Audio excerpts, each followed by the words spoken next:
My question was sort of related to the skill and the human-centered thinking in terms of interoperability, but not in the traditional sense of APIs and systems talking to each other, but interoperability in terms of the fact that we have all these different systems, right?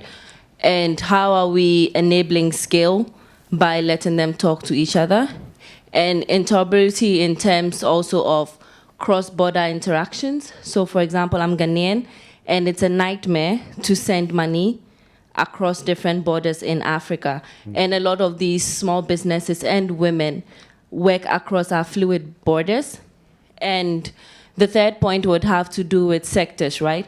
So we're looking at mainly the financial sector, but how are we de-risking value chains by bringing in agri companies, bringing in FMCGs, etc.? Okay, anyone want to pick up on any of the points in there? Well, I can't talk to the, can you talk to the cross-border part? Because I can talk to other parts. Have you tried sending money to Germany in a euro account? I mean, from the re-intermediation, I have to say we've done this great job of disintermediating, but now you've got your mobile payments tied to, PayGo Energy is another one of our companies on Spring. You can pay for your LPG gas on a pay-as-you-go basis, and you can pay for your solar in your home with, Barefoot Power for a home system, and you can now pay for your agricultural inputs. And now there are all these different things. You don't have one dashboard. You don't have it. And now we're creating all these kind of loan obligations, and that person, again, doesn't necessarily have one way of seeing.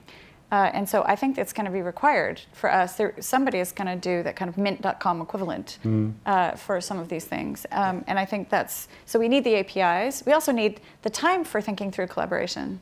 I think that's a nice thing about an accelerator is we have all these businesses that are now figuring out how they do, pieces and parts with each other. And I think this is a good thing about having a portfolio. You probably see these opportunities all the time. Yeah. I think this is a cart before horse kind of problem. I think it's absolutely fundamental that we have companies that are focused on providing those connections, and in some markets we're beginning to see that. But we're still at such an early stage, I think, of the development of these non-bank players that are looking to interact with, partner with, collaborate amongst themselves and with existing financial institutions. That pressure is occurring naturally. We're hearing more and more of it in our markets. I think there's a brilliant opportunity there. We're trying to figure out how we might be able to play there, but still haven't found the right play. But I think it's critical for this space of alternative non-bank players to really become a significant force to resolve that problem. But again, you can't resolve it before there are players demanding it, and that's where we are today, right? But if you really want to be human-centered design about it, and you think, who's that woman or that man or that whoever person that we're trying to help? What is their world, and what is all the services that they need, and all the products that they need, and the danger of each one of these companies innovating as fast as they can and grabbing that approach is that they're not thinking, how is all of this hitting that same one person? And so I agree with you. On the one hand, we have to get all this innovation out there and really working. But I really appreciate it when I hear people saying, yeah, we're actually really paying attention to all the different products and services from disconnected companies, thinking about that person and how they're going to interact with that.